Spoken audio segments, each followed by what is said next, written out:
Marxist economist and political commentator. He taught at the Center for Economic Studies and Planning in the School of Social Sciences at Jawaharlal Nehru University in New Delhi.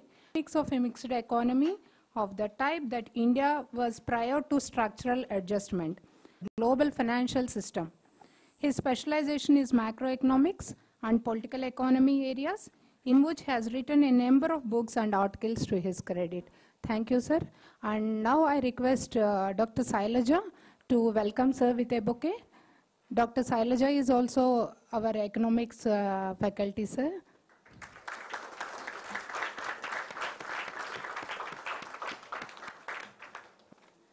Now I request sir to take the lecture.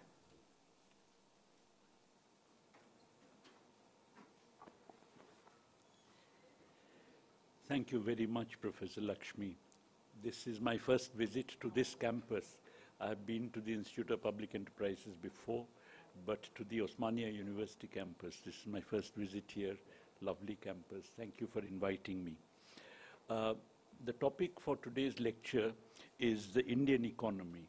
Now, there is a general impression about the Indian economy, which is as follows, that until recently, the Indian economy was doing wonderfully, that of late new problems have arisen, and why these problems have arisen, what these problems are, how they can be resolved, are basically what are discussed. But I think this impression itself is wrong. When the Indian economy was supposed to have been doing very well, there was within this economy not only growing inequality, but in fact growing malnutrition. And since poverty in India is defined in terms of a nutritional norm, there was therefore growing poverty. Let me just give you some long-term historical data. If you look at the per capita food grain availability in what was called British India, at the beginning of the 20th century, it was about 200 kilograms per year. So the per capita kilograms, but then you can say that that's an exceptional year, but it declined sharply to less than 150 kilograms by the time of independence. After which, with great effort, there was an increase in the per was at the end of the 1980s. It's roughly about 170, 172 kilograms. Therefore, if you look at the most elementary index of people's well-being, then you find in terms of the most elementary index, the Indian economy was doing pretty abysmally, precisely in the years in which there has been an increase in the rate of growth of the GDP. Now, many people do not appreciate this point, and what they argue, they broadly put forward two kinds of argument. The first are worse, but of they're actually becoming better off, because as they're better off, they're actually diversifying away from food grains. Now, this is a complete misnomer, because while it is certainly true that as people become better off, their direct ingestion of food grains diminishes. You don't actually go on eating more and more of food grains, you actually eat less. But their direct and indirect ingestion of food grains actually increases. Indirect being through animal feeds, animal products into which food grains enter as feed grains, and through processed foods. So if you look, for instance, at the United States, the per capita annual food grain availability in the US is about 800 kilograms, while in India, as I mentioned, it's about 170 kilograms at the moment.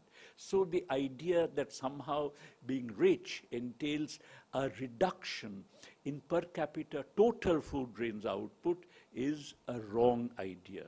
And if it is the case that you find that there is such a reduction, then that must be symptomatic of the fact that even though we have high GDP growth rates, large numbers of Indian people are really not seeing any increase whatsoever, perhaps a reduction in their per capita real income if it is appropriately deflated. By appropriately deflated, what I have in mind is that no consumer price index in India actually takes account of the effect of privatization of essential services. As you know, all price indices in India, consumer price indices, are really indices which are Laspere price indices. They're basically base-weighted indices. How much would a certain basket cost in the base period? How much would the basket cost in the current period? But the fact that in that basket in the base period, you actually had public healthcare, public education, because privatization had not gone very far, and therefore you simply look at how much public education costs today and public healthcare costs today, and that's your price relative. That is a gross underestimation of the actual inflation which occurs because people have increasingly been pushed out from the public system to the private system, which is far more expensive. Therefore, if you take an appropriate inflation index that takes care of the impact of privatization, then you would find that actually substantial segments of the Indian population have done badly, perhaps at least in the nutritional sense, and therefore by inference perhaps also in terms of real incomes, worse off today than they were at the beginning of the period of liberalization. So this whole idea that 8% growth rate, what a wonderful thing the Indian economy is doing in this period since 1991, is a misnomer. There is no doubt at all that there's a substantial increase in the GDP growth rate, but vast numbers of the country's people have not only witnessed growing income inequality, but perhaps an absolute worsening, certainly an absolute worsening in their nutritional norms, and perhaps a worsening in terms of their real income if we appropriately deflate it. But then, everybody, however, is agreed that today what the Indian economy is doing is actually something which should cause concern. A number of symptoms are clear. These symptoms are there is a balance of payments problem. Meeting the current account deficit of the balance of payments is problematical. The exchange rate of the rupee has depreciated very sharply. You have a slowing down of the growth rate. You have an acceleration that is occurring in the rate of inflation. So on all these, and of course, employment growth has actually come to an end. If anything, there is even, some people argue, an absolute reduction in employment, and certainly in the last few years, there has been virtually no growth as far as employment is concerned. So if you look at all these obvious indices, then the Indian economy is performing very badly at this particular moment. And this is something on which there is a general agreement, though of course for political reasons people may tend to put it in different ways, but the fact is that the economy has been doing very badly. The fact that the economy was doing well earlier, and that was accompanied by a worsening in the nutritional standards, at least of the population, does not mean that when the economy is doing badly, there would actually an improvement in the nutritional standards of the population. In other words, what this would mean is that when the economy is doing badly as now, the nutritional standards of the population would actually go down further, because you'd find that unemployment would be even more acute, purchasing power in the hands of the people would be even less, and so on. I should just add that during the period that the nutritional norms of the people were going down, India has been exporting substantial amount of food grains to the world market. And this is something which is quite remarkable, because people here are actually getting less and less calories, but on the other hand, India is exporting food grains. The obvious inference to draw is that the problem lies not on the supply side, but on the demand side, in the sense that there is inadequate purchasing power in the hands of the people to actually buy even the amount of per capita food grains that used to do earlier. In the morning, I gave some figures. I'd like to repeat them, that if you take, and poverty in India is defined with respect to a nutritional norm. namely anybody in urban India with less than 2100 calories per person per day is defined as poor. Anybody in rural India with less than 2200 calories per person per day is defined as poor. If you simply take the proportion of the population that falls below these nutritional norms, this proportion has gone up. In 1993-94, the proportion of the population falling below this norm was in rural India 58%. It has gone up to 68% in 2011-12, and in urban India the corresponding figures are 57% and 65%. Now the fact that people are getting nutritionally deprived is not because of a voluntary choice on their part to move away to something else, which is against, as I mentioned, at least observed human nature, but it is because of a shortage of purchasing power in their hands, which is a result of the fact that there is an enormous squeeze on the petty production sector, including agricultural laborers, peasant agriculturists, fishermen, craftsmen, and so on, combined with the fact that there is not enough employment generation within the growing capitalist sector. I'll give you a bit of statistic which may be of some interest to you. It was mentioned by Professor Lakshmi that I was in the Kerala State Planning Board. When I was in the Planning Board, we did a little study.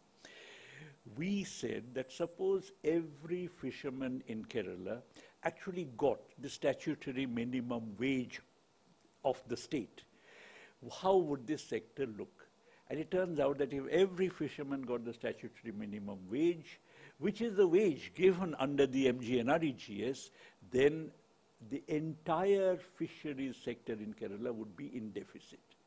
That basically means the entire fisheries sector in Kerala was running because the fishermen on average were getting a daily return that was less than the statutory minimum wage of the state, and therefore that was less than what they could have got by working on an MGNREGS project. Of course, but people don't, nobody wants to give up your own occupation to go and work in an MGNREGS project, which is why they did not. But that is the state of affairs as far as the petty production sector is concerned. So the point is that in this period, therefore, if there is a worsening of the economy's performance, then the growth of purchasing power in the hands of the people would become even less, and therefore you would have a worsening of the nutritional and other kinds of standards. So the fact that the economy was doing well but the people were doing badly does not mean that when the economy is doing badly, the people would do well. In fact, on the contrary, they do even worse. All right. The question is, why is the economy doing so badly? And here I would like to relate what's happening in the Indian economy to what is happening in the world economy. I think a lot of what we see is happening in the Indian economy is related to developments in the world economy, though this is an aspect which is often ignored in the standard discussions. Basically, in my view, the entire neoliberal phase of capitalism has now reached a dead end. The entire neoliberal phase of capitalism has actually reached a cul-de-sac. Now, this is something which is, this is not something I'm just asserting. It is very clear from the fact that in the biggest capitalist country of the world, which is the United States, President Trump is introducing protectionist measures. Now, if neoliberalism means anything, it means free flow of goods and services and capital and finance across countries. Now, here is the biggest, most powerful capitalist countries that is actually preventing the free flow of goods and services and introducing protectionism, which therefore itself ipso facto suggests that the entire neoliberal phase of capitalism has really reached some kind of a cul-de-sac, which is why the president of the US is actually forced to take these measures. Now, it's not as if he's doing these measures because of some crazy ideas of his own. He's doing these measures because in the United States there is an acute problem as far as the working class is concerned, which is why he got elected, because he at least noted that problem. Hillary Clinton did not even mention the crisis, while Trump was at least talking about crisis and unemployment. Therefore, no matter what one may think of his political and other views, he's somebody who actually appealed to the people's sympathies and therefore came and became president. And having become president, he has introduced protectionist measures. Why is there a crisis, and why has Trump introduced protectionist measures? What are the implications of this for economies like ours? Well, the crisis is very clear, because if you look at the period after the Second World War, capitalism had what is called the golden age of capitalism, because that was a period in which there was state intervention in demand management, much the way that John Maynard Keynes had advocated. Keynes had said that Keynes, as you know, was very strongly anti-socialist, and therefore he was afraid that if you had unemployment of the kind that interwar years had seen in the capitalist world, in that case you would find that the socialists would take over. So he wanted capitalism to actually get rid of that unemployment in order to be able to survive. And for that, he advocated state intervention in demand management, and of course his book, The General Theory, was really the theoretical justification for state intervention in demand management. Now, therefore, you had actually a period in which there was state intervention in demand management, and capitalism actually had very low levels of unemployment. When I went to England to study, in fact, the level of unemployment in the UK was less than 2%. And one of my professors in Oxford, Professor Thomas Balogh, I don't know if you know of him, in my time he was a big development economist. Thomas Balogh used to say that, if in Britain unemployment reaches 2.5–3%, then there will be fascification of this country, because unemployment is conducive to the growth of fascism. He had been a Hungarian Jew who had emigrated from Hungary to Britain during the Nazi period. So the thing is that, that unemployment levels were really brought down. And that's why you call it the golden age of capitalism, because with low unemployment, workers' bargaining strength was high, and therefore when labor productivity increased, with low unemployment and high levels of demand, there was a lot of investment taking place, therefore a lot of high rate of growth, and when with high rate of growth of labor productivity, and workers' bargaining strength was high because of low unemployment, so wage rates increased as labor productivity increased. Therefore, the working class did very well. Generally, there was an improvement in living standards, which is why that entire period is called the golden age of capitalism. But after that, with globalization of capital, now I just want to go a little bit back into this.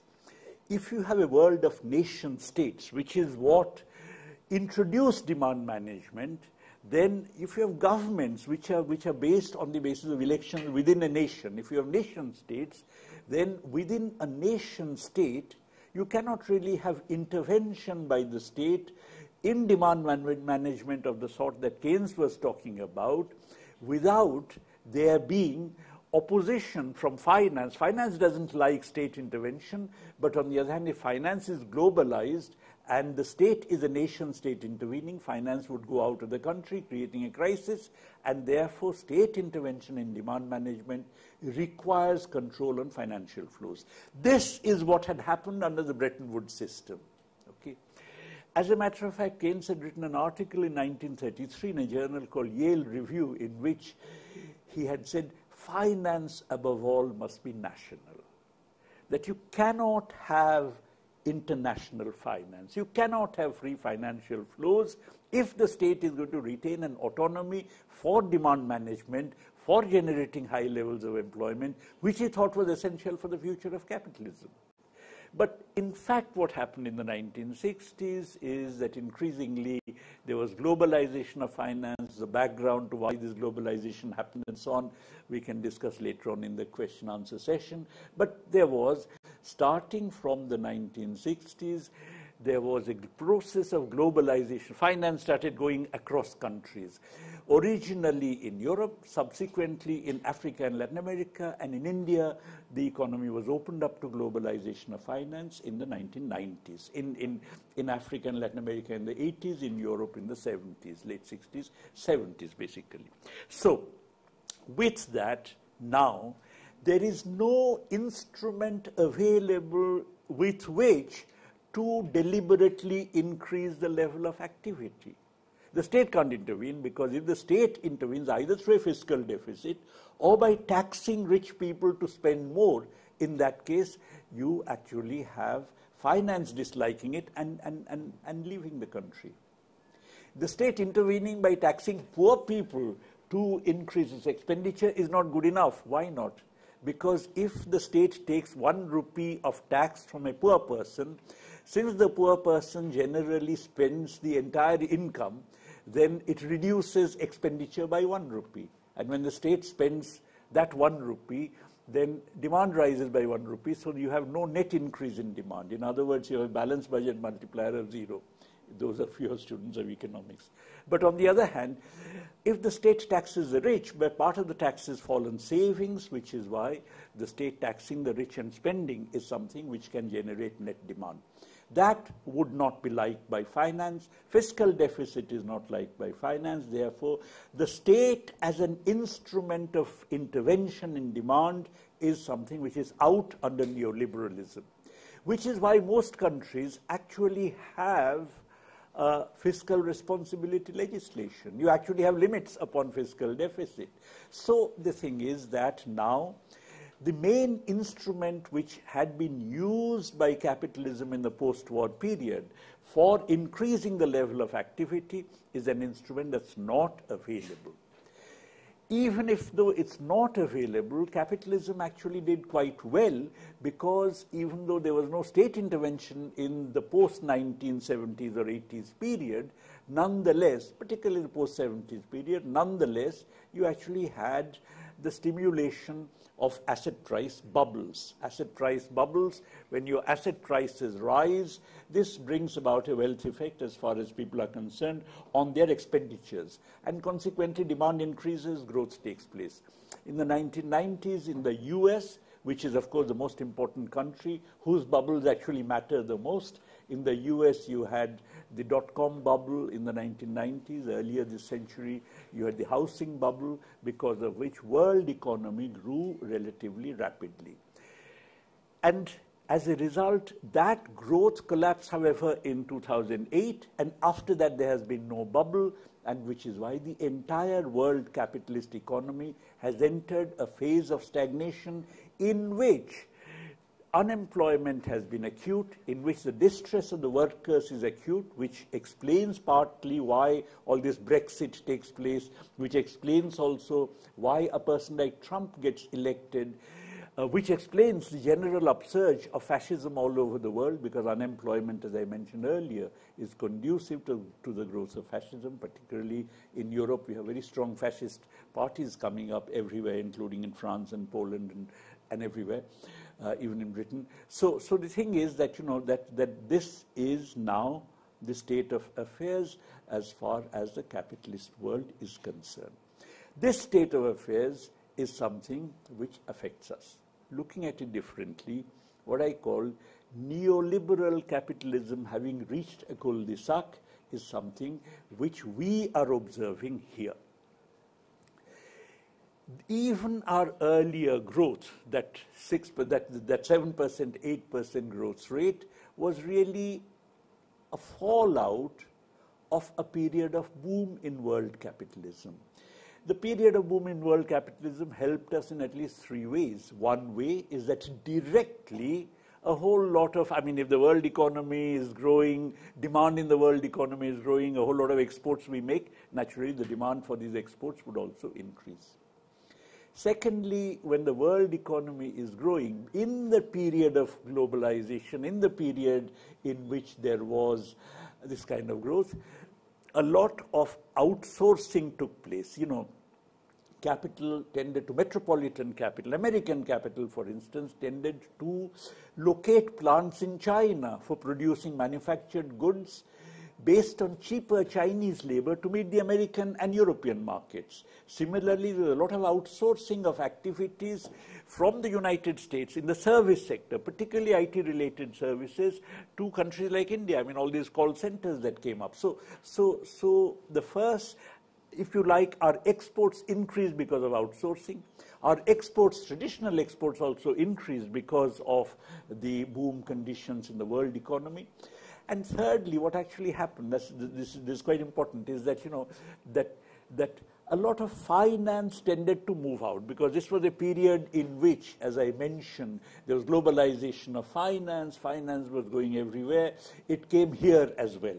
And when finance came here, it tended to invest in stock markets, for instance. When it invested in the stock market, you had stock market booms. So it generated bubbles in particular countries to which it flowed in. And these bubbles, in turn, generated demand here. There's a tremendous increase in the domestic market for a whole range of luxury goods, which arose because those who are beneficiaries of these asset price bubbles here, generally the richer people who have assets, because the poor don't even have assets, were the people whose demand went up for a whole variety of goods. As a result, you had the high rate of growth in the Indian economy itself being, if you like, a fallout of the boom conditions in the world economy. Now that actually you have the opposite taking place, all the things you find in the Indian economy, all the problems that you find in the Indian economy are problems which are the other side of this collapse of the world boom. Let's begin. I mean, suppose the most obvious problem which you find in India today is, of course, the collapse of the rupee, or the progressive collapse of the rupee. The exchange rate of the rupee has fallen quite dramatically. Ask yourself why the exchange rate of the rupee has fallen quite dramatically. India always, unlike China, had a current account deficit on its balance of payments. In other words, China always had a current account surplus on its balance of payments. India always had a current account deficit in the balance of payments.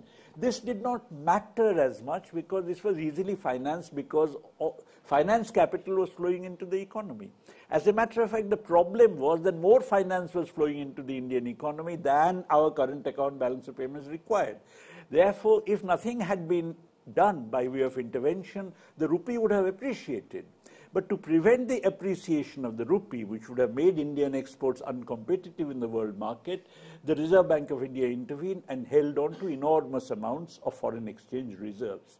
These foreign exchange reserves that were held, in lieu of them, rupees were made available to the foreigners. Then they spent it. They invested in all kinds of assets. They invested it in the stock market, because of which you actually had a stock market boom bubble, and because of that you actually had some boom conditions being generated. What's happening now is actually that not only is it the case that finance is not flowing in adequate quantities to meet our current account deficit, but as a matter of fact, finance is beginning to flow out. India is not the only country. As a matter of fact, from all over the world, this is a remarkable feature of capitalism, namely that whenever there is any panic, whenever there is any collapse in the kind of, buoyancy of the spirit of the speculators and capitalists, then they tend to rush to their home base. And the United States is the home base. It is amusing that in 2008, when you actually had the collapse of the housing bubble and the entire US financial system was in a mess, you actually had a tremendous inflow of funds from all over the world to the US. Why? You would have thought that this is a country facing a crisis, money should be flowing out of the US, but no, in fact money was flowing into the US. Why? Because of the fact that it is the home base of capitalism. Periods in which there is a loss of confidence as far as the capitalists, speculators, entrepreneurs, etc. are concerned, are periods when they actually rush back to the home base and rush back to the currency of the home base. As a result, at this moment, because I said that neoliberal capitalism has reached a cul-de-sac, which is visible in terms of Trump's protectionist policies. There is a general uncertainty about what's going to happen in the world economy. You actually find from everywhere finance is flowing into the US, which basically means that a whole range of currencies are actually depreciating vis-a-vis the dollar, rupee above all, but rupee is not the only one. So we are witnessing, obviously, even on the foreign exchange front, the fallout of the kind of crisis that is now prevalent in neoliberal capitalism. When you have this crisis, what do? Textbook economics might suggest that, okay, I mean, let the rupee fall, there'll be some equilibrium level at which it will stabilize. That's complete nonsense because, firstly, it takes a very long time, if at all, the world economy's demand for our goods happens to be sufficiently elastic and so on, it takes a very long time before our exports to increase, before our imports to decline and so on. So the standard mechanism of balance of payments adjustment is a mechanism that simply takes too long to work, if at all. And of course, if your currency is depreciating and so is everybody else's currency, then you don't even have that mechanism working. As a result, the standard mechanism where you say, okay, we'll reach equilibrium exchange rate at some point is something that's not going to work. And what is more, when there is a decline in the exchange rate of any currency, it gives rise to expectations that there may be a further decline. If it gives rise to those expectations, then people start all the more moving out of the rupee towards the dollar, and that in turn actually gives rise to a further decline. So you can have enormous falls in the value of a currency almost overnight if you just waited for equilibrium ever to take place. Therefore, the idea that we should do nothing and wait for equilibrium to arise is an idea that's a bogus idea. Typically, in a situation like this, what happens is, therefore, to raise the interest rate. If you raise the interest rate, then you may find that, all right, I mean, people may get attracted to bring their currency, their funds back into your economy. But we should be clear here about one thing. During all these years, when after 2008, as you know, when there was a crisis in the world economy, the US, in order to stimulate its own economy and thereby the world economy, brought down its interest rates virtually to zero. While we had high interest rates. Part of the reason that we had never any problems about finance flowing into the Indian economy is because our interest rates were always much higher. And in fact, after 2008, there was a very clear gap between the Indian interest rates and the interest rates in the US, both short and long-term interest rates, which were both very close to zero. Now the US has started raising its interest rates, and when it raises the interest rates, that's an additional reason, apart from the general uncertainty prompting capital to fly to its home base, the additional reason that there is a rise in the interest rate and promises of further increases, because of which capital is flowing. So it's not enough for us to raise the interest rate, but we have to keep raising it as the US starts raising it. But the problem with raising interest rates is that, of course, it affects the domestic level of activity. Problem of raising the interest rates is that it increases the cost of credit, and as it increases the cost of credit, in particular, small producers, petty producers, etc., further get squeezed because credit becomes expensive as far as they are concerned. Now, because of this particular reason, you find that there is a conflict between wanting to expand the level of activity at a time when it is shrinking because of the world crisis, and the objective of maintaining a balance of payments equilibrium because of the same crisis in the world economy. In other words, the crisis in the world economy is something which, on the one hand, is making the value of the rupee unsustainable, our exchange rate unsustainable, and if you wish to, and also the level of activity is something which is going down. So if you wish to improve the balance of payments, or make it sustainable by raising the interest rate, that's going to affect the level of activity, worsen unemployment even further. I mentioned that unemployment has, if anything, been getting in absolute terms aggravated in the recent period. It will get further aggravated. Now, this in turn is something which brings me to an interesting analytical point. I assume most students here are economic students, so let me just go into it a bit. You see, there is a theorem put forward by Jan Tinbergen, who was the first recipient of the Nobel Prize in Economics. That's a pretty obvious theorem. He says that if you have, suppose you're the government, if you have n objectives, the government has n objectives, it must have at least n instruments for meeting these objectives. More than n is fine, because then you can choose between instruments or convex combinations of instruments. But you must have at least, if you have n objectives and you have less than n instruments, it becomes impossible for you to meet all the objectives. Now, you see, neoliberalism puts us in a situation like that. As I mentioned earlier, fiscal policy is something which now is more or less out as a means of intervention in demand management, and therefore as a means of influencing level of activity. Exchange rate policy, in any case, for reasons I was just saying, it really doesn't work. It takes too long to work, and in between you can have enormous kind of exchange crisis, and therefore the only instrument which we have is the interest rate policy.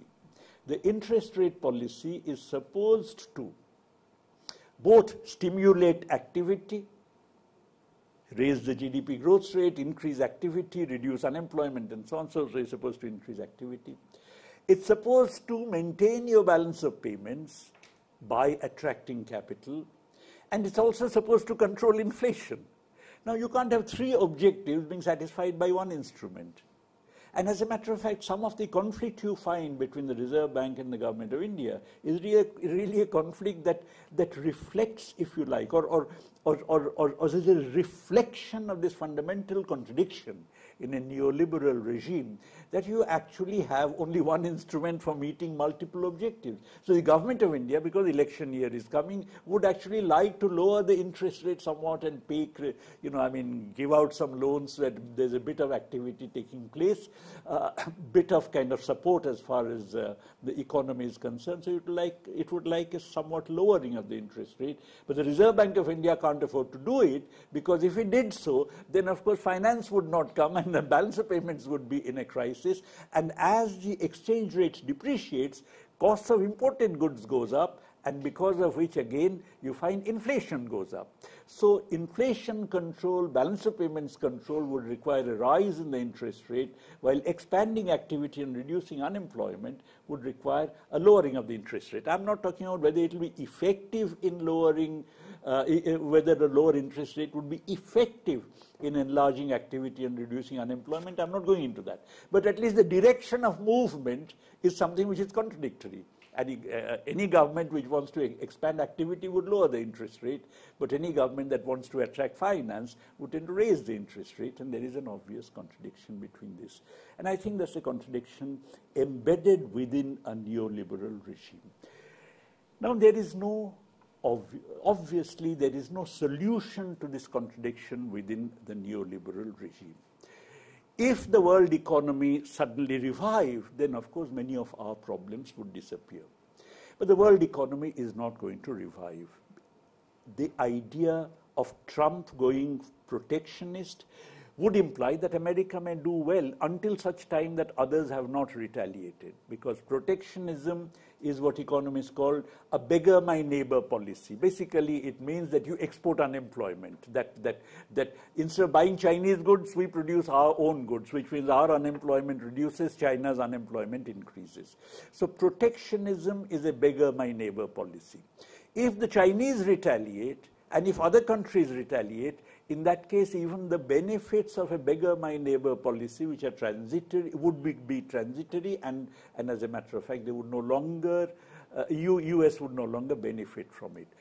While US may not benefit from it, the fact that all countries are at each other's throats would actually further lower the incentive to invest and actually further worsen the world capitalist crisis. Therefore, this entire route that Trump is taking or the advanced capitalist world is taking, which is either doing nothing or going protectionist, is something which is not going to get rid of the crisis. You have to wait until some new bubble has been generated, but nobody knows when that is going to happen or whether that is going to happen. And if it happens, it may be again transitory. Before it collapses once more, there will be a crisis. The other alternative, which is really the Keynesian alternative, is that, okay, national level demand management, nation-state demand management is something which is out now because finance is globalized. What about having a global state that can do global demand management? Now, obviously, you do not want to have a global state, but a surrogate global state. By the way, Keynes had suggested it during the Depression of the 1930s. By a surrogate global state, what he meant is that a coordinated fiscal stimulus by several advanced countries together. Now, suppose the US, China, Germany, Japan, they all got together and said, all right, let's expand our fiscal, our expenditures, budgetary expenditures by 10% and finance it through a fiscal deficit. In that case, you have an agreed, different states then act together to constitute a surrogate global state, and the surrogate global state then carries out an expansionary fiscal policy. This was an idea suggested in the 1930s by a group of German trade unions, and also it was suggested by Keynes. Now, that is a possibility, but such a coordinated fiscal stimulus nobody is talking about, nobody has even mentioned it. And what is more, as I said, Trump has actually gone protectionist. In other words, isolationist as opposed to a coordinated policy. Therefore, the world economy, as I said, is now going to be stuck in this situation for a long time. Neoliberal capitalism has reached a cul-de-sac, and the kind of problems which we are seeing in the Indian economy consisting of A, a collapsing rupee, B, a reduction in the level of activity and increase in unemployment, C, an acceleration that is occurring, has started occurring in the rate of inflation. Now, all these problems are now going to be with us for some time, as long as we remain wedded to the neoliberal regime. In fact, they would worsen because, as I mentioned, speculation would then start operating against the economy. When the rupee starts collapsing, people are going to now expect it to collapse, which would make it collapse further and so on. The only alternative that I believe is really available to us, assuming, which I think is reasonable, that the world economy is not going to revive because there is no coordinated fiscal stimulus, no surrogate global state, is therefore to de-link from this process of globalization. By de-link here, I mean de-link to the extent necessary by putting controls. By putting controls on immediately, of course, we have to have some import controls in order to make our balance of payments viable. It's not going to be easy, but I see no alternative to it. In 2013, when there was a similar run on the rupee, the government of India at that time had introduced import controls on gold. A lot of people, thinking that the rupee is collapsing, had moved to gold. And therefore, gold imports were had gone up, and therefore the government of India put controls on gold imports. Because it put controls on gold imports, that itself tended to curtail the trade deficit, and therefore things, then expectations took over and things stabilized themselves. I think some degree of import control is absolutely essential. If Trump can do import control, I don't see why we cannot, because the Americans cannot in all seriousness turn around and say that we have a right to put controls on our imports, but you have no right. So I think that is something which is essential. But the moment you do import controls, then finance, which is already beginning to flow out of the country, may get frightened. They may think that, oh, you know, India is going to become a hostile place now, and therefore more finance may start moving out, for which then you'd have to have capital controls. Keynes had suggested capital controls in his Yale review paper. Capital controls were there as a part of the Bretton Woods system. In fact, in India, there was such strict capital control that when I went abroad to study, there was a system called P-form, and I was allowed to take with me only £3 which was not even enough for me to get to my university town from the airport, because by the time I paid the bus fare and stayed one night in a bed and breakfast place, I had run out of money completely.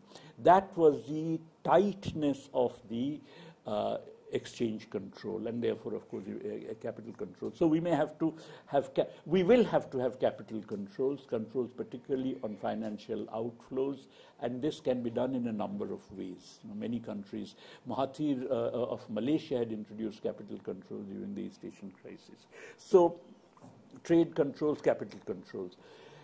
Then, really speaking, we are now going to be facing a period in which world oil prices are not going to be as low as they have been in the past.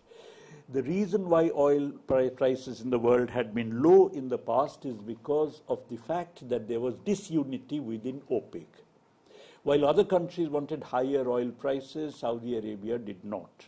And as a result of this disunity, world oil prices had actually collapsed. Now there is an agreement within OPEC.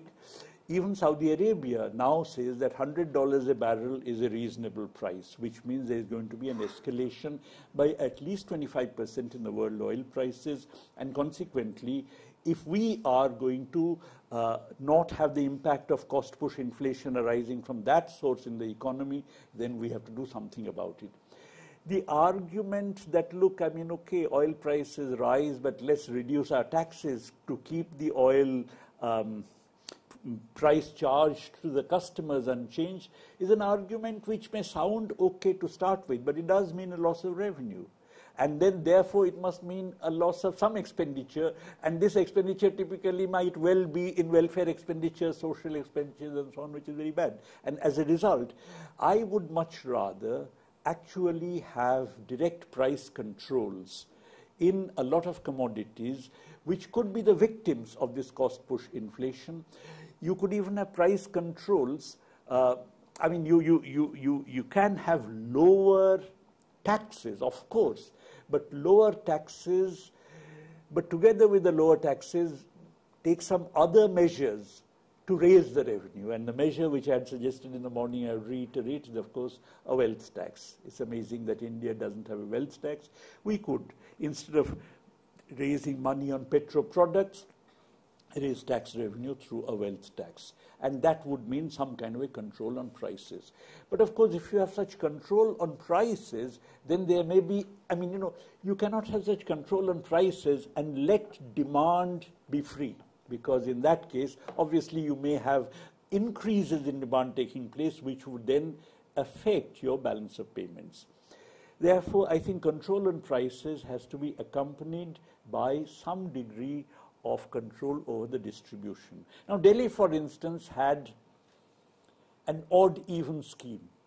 Odd-even scheme which was introduced, you know, that on some days only cars with even numbers can be on the roads, and other days cars with odd numbers. Now that was done for, you know, environmental reasons, but on the other hand, that's also a means of petro-product rationing, because that is actually something that brought down the overall demand for petro products, because only half the cars of Delhi could be on the roads on a particular day. So in many countries of the world, for instance, you have, for instance, a rule that within certain hours, no car can ply on the road that does not have a certain minimum number of passengers in it. I mean, that's true of Thailand and Singapore and many other places. In India, that's not the case. I mean, everybody is driving merrily, one person per car.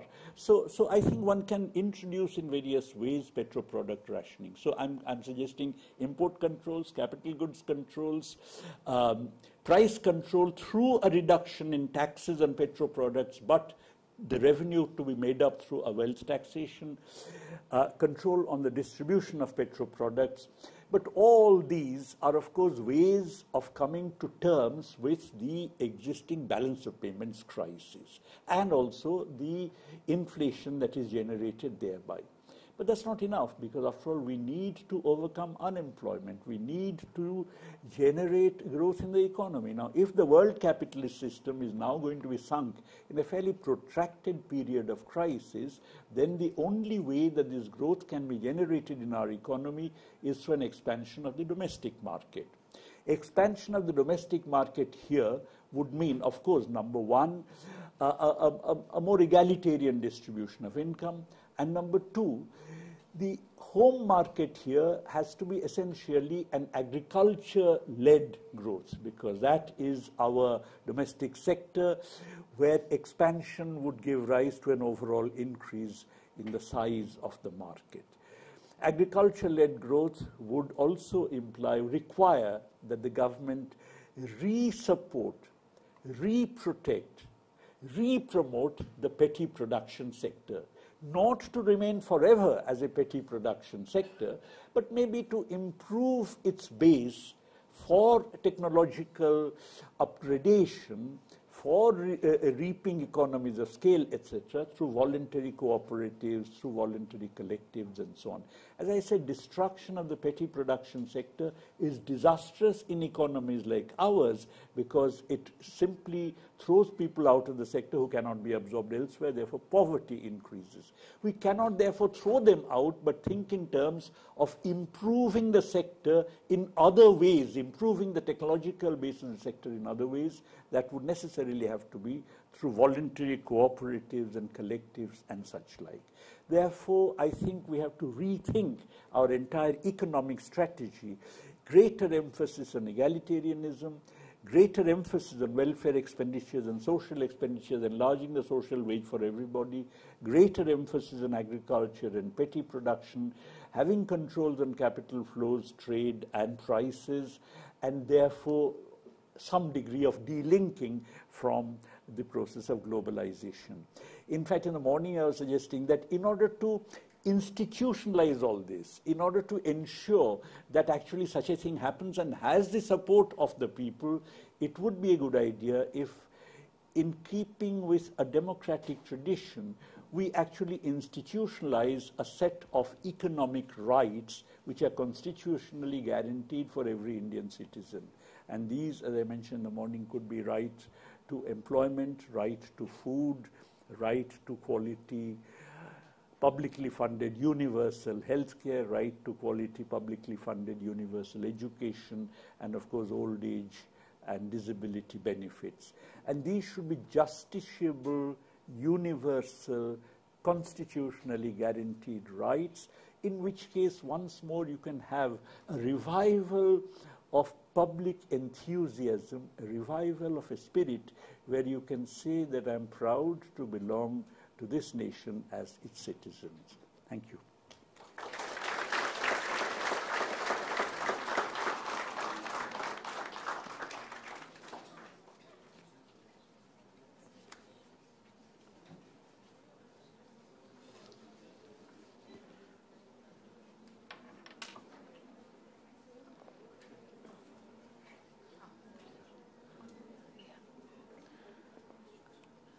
So, thank you, sir. And I now request from the participants and the students, you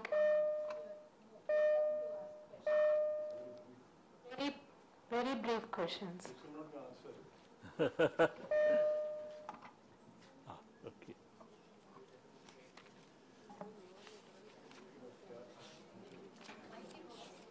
Meanwhile, no, you speak, let me give some food for thought. Yeah. It was around 1975. I used to be in Guyer Hall and see Professor Prabhat Patnaik, in the precincts of Delhi School of Economics. And around that time, people used to tell me that Professor K.N. Raj was the Vice Chancellor, that Professor K.N. Raj would think twice, I think, to take on a question from Professor Prabhat Patnaik. And Professor Raj then would mention that he was proud of a student. And if you, sir, don't mind, he was very gracious and very generous, and he used to tell that whenever I go to the class, I meet Prabhat, I always learn something. No, that was the greatness, I think, of the man Yes. no, who was there.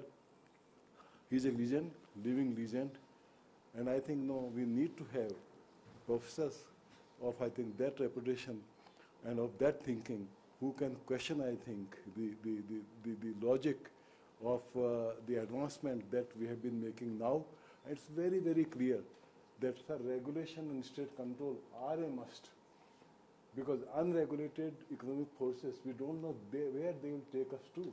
And sir, anybody would champion, I think, your argument when you told that technology, I think, yes, we must, I think of technology, but technology at what cost? Technology can't bring disruption. Technology can't create unemployment. Technology can't create a well-established system of this country for which we have fought for 50 to 70 years.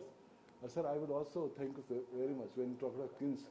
Well, Keynes also talked of, I think, in one of his papers, most probably in 1932, of the International Currency Union, ICU. Yes, that's right. Unfortunately, it didn't take place.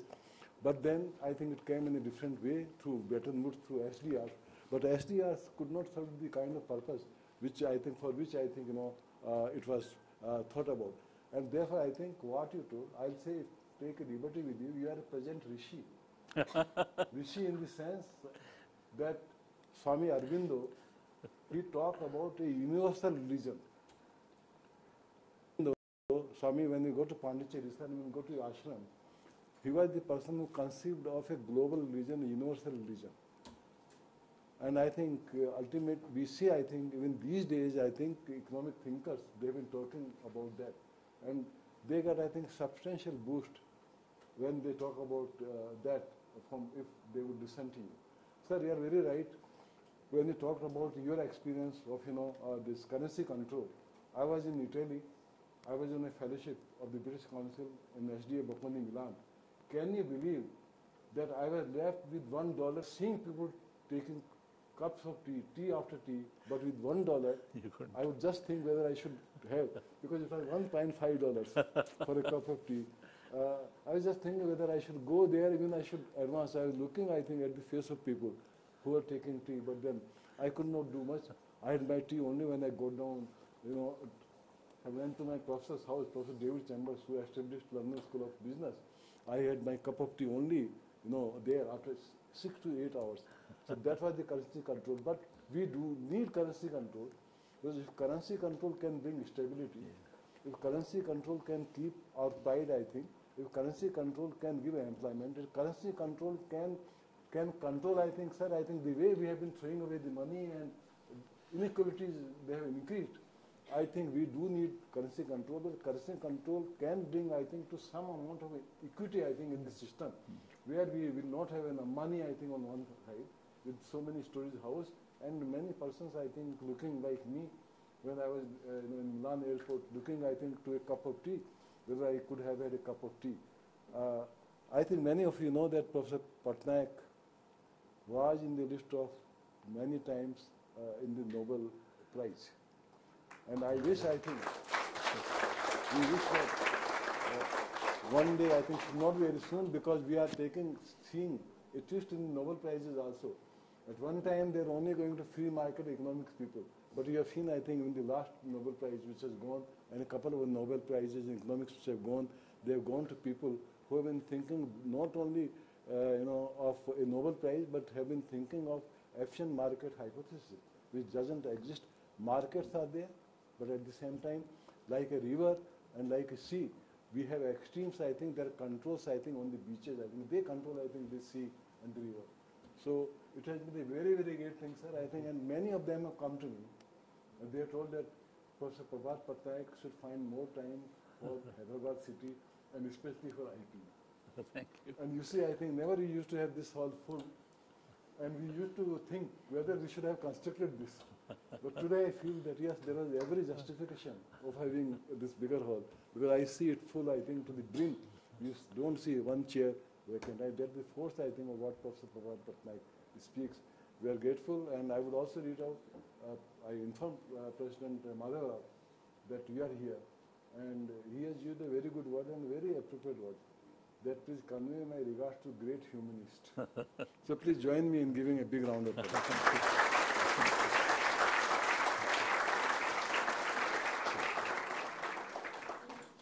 And he has also, he has also got entire research in economics in India and the world. Because Bharat Patnaik was the general editor, he himself edited, I think, such as Global Finance thing. Entire research is brought in 5 volumes, which are in our library. Please do read it.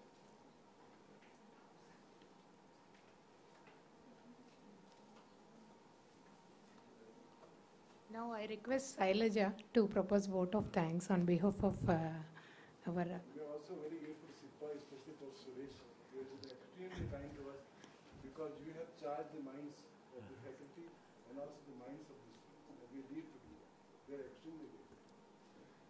Sir, before that, questions I hope from the European Union. Any questions?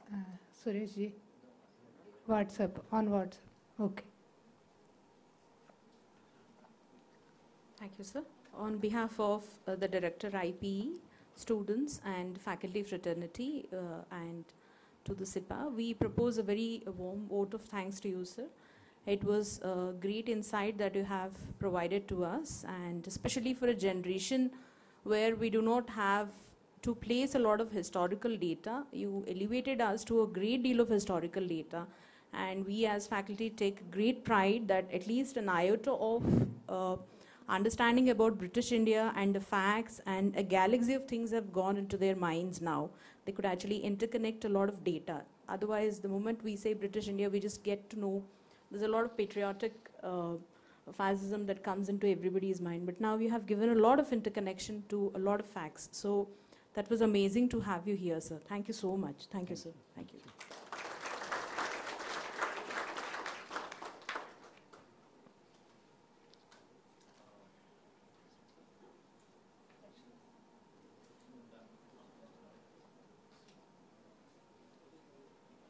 You wanted to ask a question?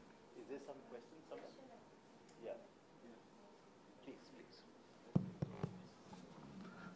Hello, sir. My name is Sandeep, and I work here in IP.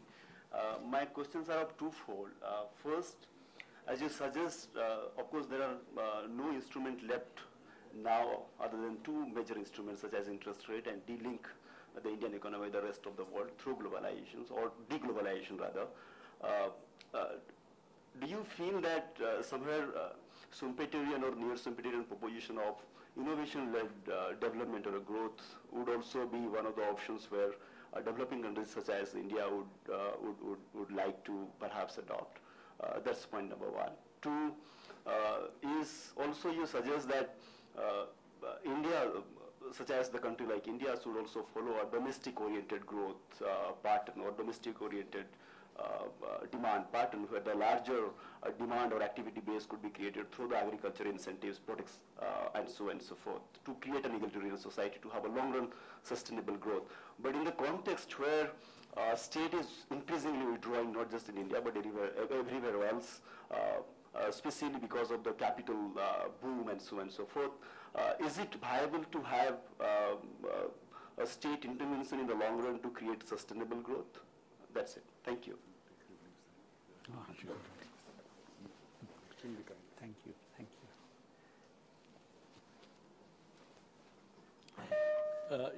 you. I was thinking about the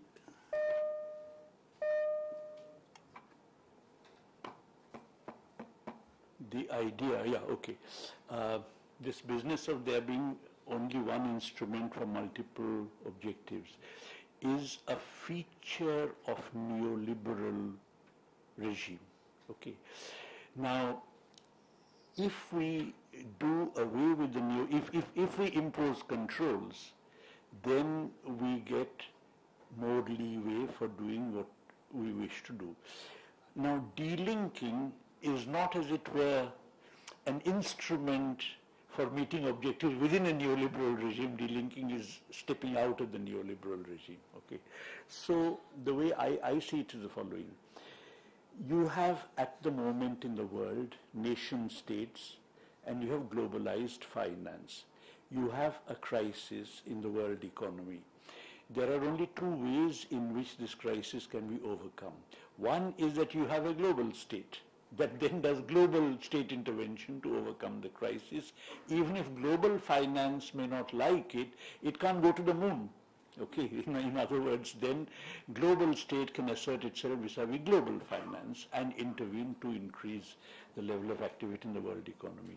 Alternatively, nation state has to build a space for itself by delinking from global finance so that it can have some autonomy in adopting policies, irrespective of what global finance wants, because it has imposed capital controls. So there has to be a unit either at the level of the nation by delinking so that the state can act, or at the level of the globe itself through a coordination among the various nation states. Since the latter is not possible, the former is the only alternative. Now, as far as Schumpeterian innovation is concerned, see, if you look at the Schumpeter, you are familiar with the Schumpeter's argument. You see, Schumpeter does not have a theory of effective demand. Schumpeter believes that capitalist economy always operates at full employment. Okay, once you, but that's not true. I mean, that's the problem with the Schumpeterian system. Okay. The fact that capitalist economies are saddled with massive unemployments is something which is essentially a proposition which Schumpeter would not recognize, which goes against the Schumpeterian system. Okay. Now, once you recognize this, innovations are not introduced in the midst of a recession. Okay. In fact, economic historians like Arthur Lewis have been saying that a whole lot of innovations that had come during the interwar period were not introduced. They were held back because there was a depression. And they got introduced in the post-war period, which gave rise to the scientific and technological revolution. Okay. So Schumpeterian innovations, or innovations as such, can come in only when we have solved the basic problem. Okay. They are not a solution to the basic problem, as Schumpeter had thought. Okay, then domestic market, yes. So you're saying, yes, of course, the state is withdrawing, but the state is withdrawing within the neoliberal regime. I'm asking for a regime change, in which case the state within that different regime would not be withdrawing, but would actually be engaging in order to protect and promote petty production, etc., and bring about greater equality. But that, of course, requires a political support for such a state. The state doesn't kind of, the state requires a political support, isn't it? The state is a political character, and that political support would have to be provided by the working classes, by workers, peasants, petty producers, agricultural laborers, sections of the middle class, and so on. So you would have to have a state that is pressurized by these classes to engage itself more clearly with the economy, imposing controls of various kinds, promoting agriculture, promoting greater equality, etc.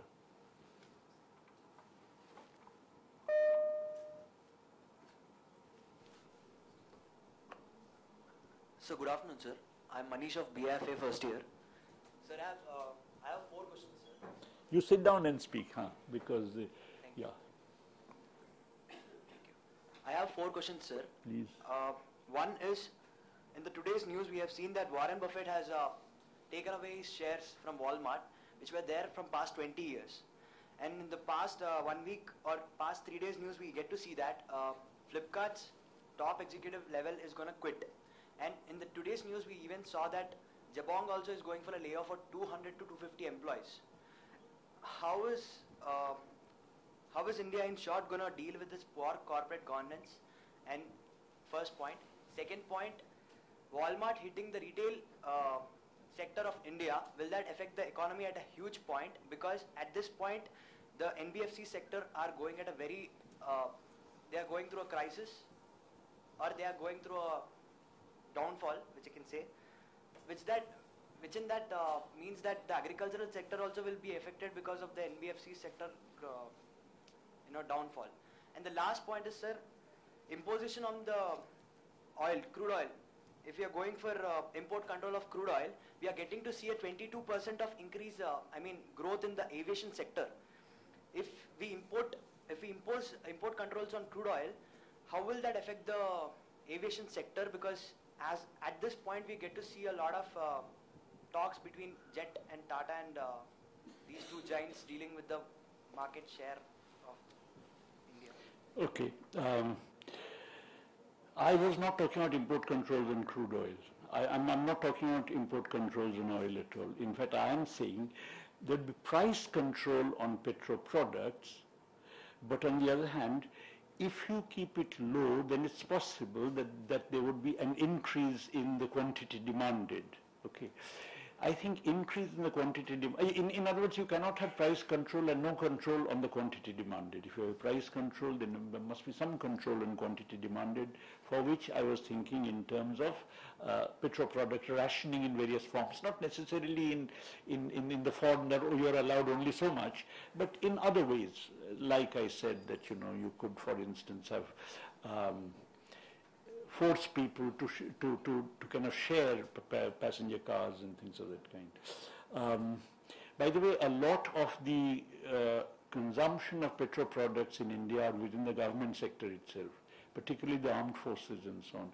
Now that is a matter of introducing rationing through directly issuing instructions. Okay. So these are things we have to think of.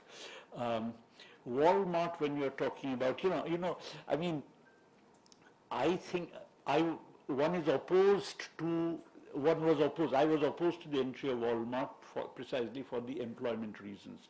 And what is more, you see, often people don't realize that Walmart, for instance, would be free to import from other countries, okay? In which case, even if some goods are available within India, Walmart may actually import from China, okay? And that would then mean a subsequent kind of loss of employment, quite apart from the loss of employment of the petty traders on account of this. So one was opposed to the entry of Walmart in the first place. But I would suggest that that not only should one just oppose these kinds of entry of multinationals, but what is more, promote also cooperatives. I mean, Kerala is a very good example in which there are excellent cooperative retail outlets which actually compete very well against multinational corporations, multinational retail outlets against kind of Indian big business retail outlets, but there are too few of them. I think that is something which we can explore. So I would suggest not only control on the entry of multinational trade giants doesn't mean leaving things as they are. It also means developing our own organizations and technologies through cooperatives and so on. All right, Indian corporate governance. Let me state my kind of position. It may be a position you may not accept. You see, this entire talk that there is crony capitalism as opposed to decent capitalism, I don't accept. All capitalism is crony capitalism. All capitalism, okay. The fact that the chairperson of the ICICI Bank gave loans to her brother-in-law is something which exposes the duplicity of people who say, private sector efficient and this and that. We really look at the market, we look at profitability. Nonsense. It exposes that. But all private sector has been doing it all the time. You see, everybody does it. You may not do it to your brother-in-law. I studied in Oxford. I'm sure if I go to a bank, they'll give me a loan. Why would they give me a loan? Because I studied in Oxford. That itself is also corruption, isn't it? I mean, or what, nepotism or whatever. That's also cronyism. I mean, if I go and talk to an IAS officer who's a secretary, and he knows that I studied in Oxford, he would be much more sympathetic to me. That's cronyism. So this whole distinction between crony capitalism and ordinary capitalism, decent capitalism, is something which I don't put much store by. Your accent, where you studied, which school you studied, all these things count when it comes to giving loans. There was a time when, let's say, peasants were being denied loans, but I would be woken up on a Sunday afternoon with somebody offering me, some bank offering me loan for a credit card. and when I have kind of said nothing doing and have gone back, then I would be again woken up because my wife's surname comes immediately after me and they would be ringing for her. So that, this is ridiculous. All of it is like that, okay. So this whole idea that no, the market knows best how to allocate and so on is complete nonsense. Then about this other question, yeah, okay, I think, all kinds of churning is going on. I'm not quite, you see, some of this churning, okay, on the specific things about Warren Buffett and so on, I would not be in a position to say much. But I just want to say one thing, which I perhaps should have covered in my lecture, but didn't have time to, that a lot of the banks in India are stressed now, okay. There is no doubt that a lot of this stress is because of the fact that they gave bad loans, there was political pressure to give bad loans and so on, and some of these fellows are crooks, they simply take the money and go abroad, etc. But I think a very important reason for the stress of the Indian banks is actually the crisis I'm talking about. You see, if you have the rupee depreciating, then a lot of Indian business during the period when interest rates were close to zero internationally but much higher here, had been encouraged by the government to go and borrow abroad. They would have done so, being profit maximizing, but the government allowed them to do so, even encouraged them to do so, okay. It should have prevented them from doing so, but instead of that, it actually allowed them. As a result, many of them have borrowed in international market in dollars, let us say, while the assets are in rupees. So every act of depreciation of the rupee actually increases the stress on them. And therefore it increases the stress on the banks who have given loans to them. Therefore the entire financial system in India is in a very deep kind of, crisis, but even leaving aside cronyism. Cronyism must have added to it, but my point therefore is that if I can find an explanation other than cronyism, I go for that. I think we probably have to begin to wind down because Professor Patnaik also needs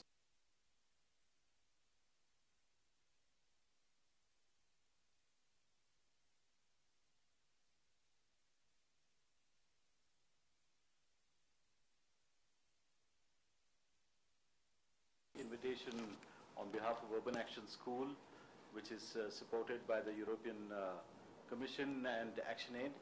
And we have had a wonderful partnership with IPE for the last 4 years. I'm very grateful for your gracious hospitality for the last 4 years that we've had with the IPE. And this is, as Professor Patnaik pointed out, this is the first time that we are coming, the Urban Action School is coming to this particular campus. And grateful to all of you for making it possible that we've had this wonderful afternoon today. Thank you very much, Professor Lakshmi, and maybe you want to conclude the session this evening. Thank you, sir. Thank you so much. On behalf of IPE, I would once again like to extend our thanks to Prabhat Patnaik ji and also to Urban Action School for providing the opportunity to our student and the faculty group to have an interaction with you, sir. So thankful. We look forward to listen to your lectures, many more in this campus. Thank you. Thank you so much. Thank you very much. Thank you.